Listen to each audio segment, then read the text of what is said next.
My 11-year-old son goes to a skate park after school with his friends, who include his cousins / my nephew Jack, who is also 11.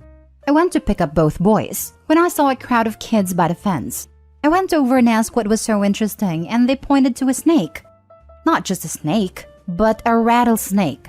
They had never seen one before, maybe outside a zoo, and I assumed they were trying to get it to strike because they didn't think they'd get bit. I told them all to get away from it, and they did, except Jack, who actually got closer with his phone. I think he wanted to get a close-up video of the snake striking.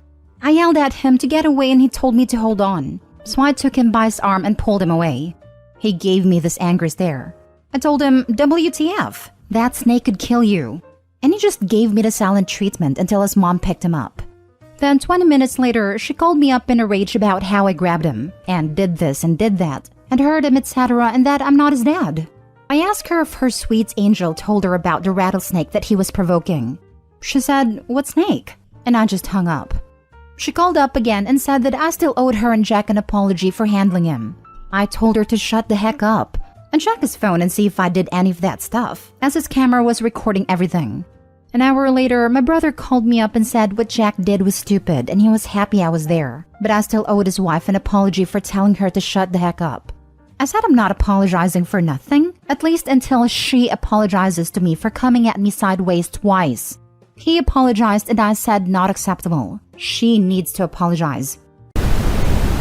Original post. My 36 female sister died 6 months ago from a heart condition. She practically raised me, so it's been difficult to deal with. I'm in my final year of university and have failed every single class this semester. She'd be disappointed, but it is what it is. My sister never married and never had children. I lived with her near campus. She ran her successful side business and I got to help her occasionally as a paid intern. She worked a lot, but not to support us. She just wanted to retire by the time she was 40. She would have been done in 4 years, and her heart had to fail her first. When she died, her attorney read her will to me. She had left everything to me. She had a generous amount of money put away for her retirement and side accounts for various activities for her retirement. I did not know that she had made several real estate investments, so she could continue living a comfy lifestyle once she retired.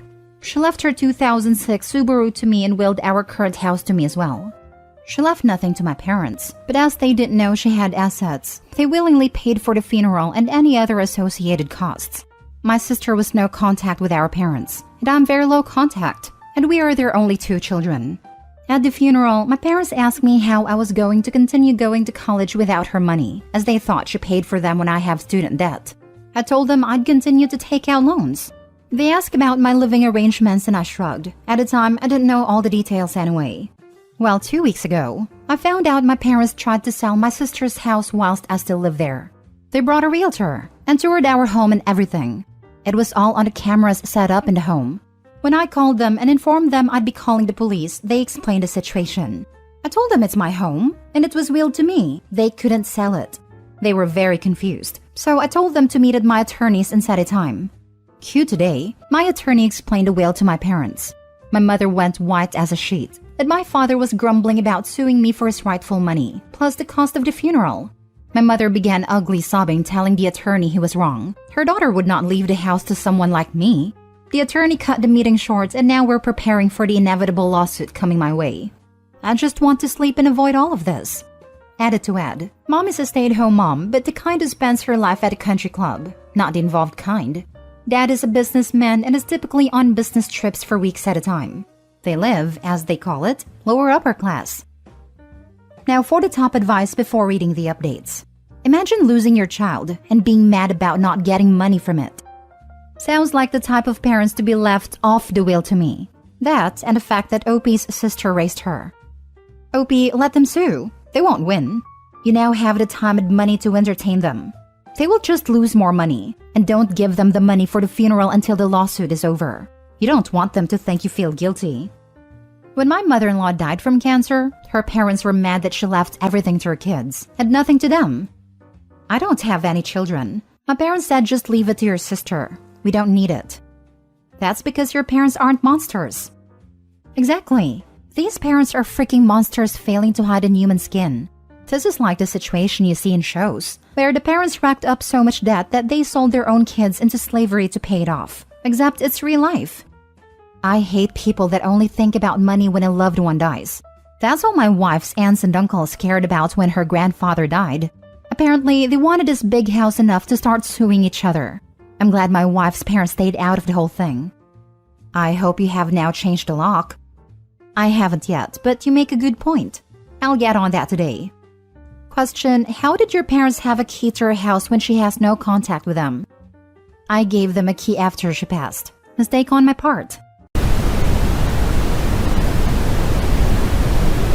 Me and my daughter used to be best friends. We did everything together. She truly was the light of my life. But things started to change in her teens. Moodiness, lashing out, lies, etc. I just thought it had to do with her age, that she would grow out of it. I really tried everything. Family therapy, long talks about how much I loved her. But none of it worked. She would either roll her eyes back or spit more of her venom. My husband works really long hours and isn't of much help, to be honest. My husband is white and I'm black, so my daughter is mixed. But she looks white. She really takes after her father. This is relevant. I really don't know what I did wrong, but her dislike for me began to become pure hatred. She would question all the time how someone like me could be her mother when she was white and I was black. At some point, she even demanded a DNA test. I said sure, if she paid for it. She was not pleased with the results. She is 17 now and has begun dating this white boy, and she is head over heels for him. She refused to let me meet him and told me that having a jobless N-word for a mother truly shamed her. I'm a stay-at-home mom. I don't think I have ever experienced such pain. Long story short, I couldn't take her antics anymore and decided to go back to my family in Cuba. My daughter couldn't be bothered to even say goodbye to me. A few days ago, I received a message from my daughter asking for forgiveness. Lots of how she can't fit, is in a really dark place, and lots of excuses. It may sound cold, but I don't want to see her face. I don't care about her apologies. I thought I had made a right decision, but my husband thinks I should really hear her out and forgive her. My family has been harassing me to go back to Miami and make peace with her, especially mother, and friends have been reaching out and have even called me a crappy mom for not forgiving her, and how I must have done something for her to behave like she did. My anxiety has been over the roof and I'm back on my pills now. Is this really my fault? Am I the a-hole? Now for the top comments before reading the update 3 years later. Not the a-hole. As a mixed person, I would never say that to my black parent, and would never say that to anyone, period. She's your daughter, so I wouldn't kick her out of your life forever. Not that you're implying that, but remember this and don't forgive her right away. I would suggest therapy or time away for yourself. Also, you're not a horrible mom. Yeah, if she's 17 just now, then I'd say she may grow into a totally different person than a kid who treated Opie like this. I'm also mixed and cannot imagine saying this to a parent. A lot of young teens say and do horrific stuff, feel bad and learn from it, and grow into decent adults. Definitely needs to be therapy, and get into why she was acting like this, healing wounds, discussing seemingly enabling dad, etc. But nobody will fault you if it takes a while before you even want that, Opie. I have to wonder who is filling the daughter's head with this crap. Does this come from her school, social media, etc.? It may be better if the daughter flew down to see the Opie, paid for by both parents. That way, she can meet her mom's side of the family and see what life is like for them to get to know the Cuban side a bit better. Opie isn't required to uproot her life just because the daughter has had a sudden change of heart. Daughter has to earn it. Absolutely not the a-hole. I hate to say it, but your daughter has been emotionally mistreating you, and your husband seems to be complicit in this. Not the a-hole. If any of us said anything even half that hateful to my mother, Dad would have been all over us. That would not be accepted and it would be made clear what our error was. Where was her husband in this? Original post.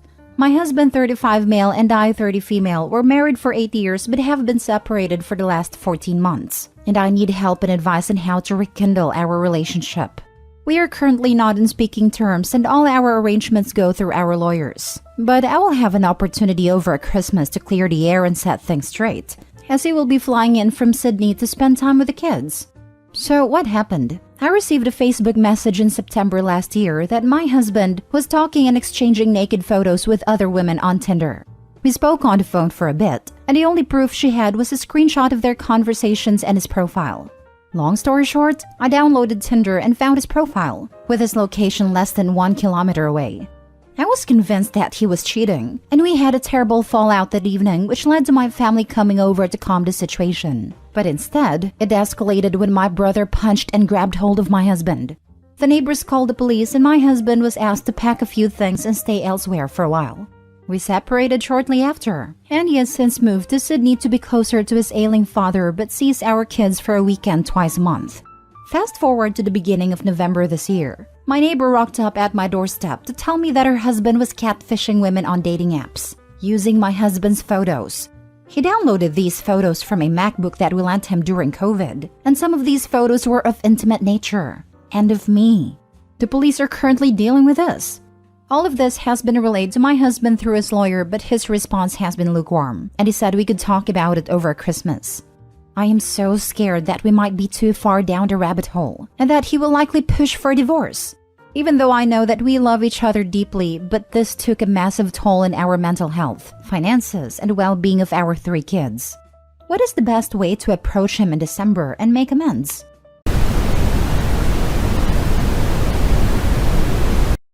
I, 26 male, met my ex's sister in high school when she started dating my best friend. During our senior year, she got pregnant and they married soon after. After high school, I joined the military.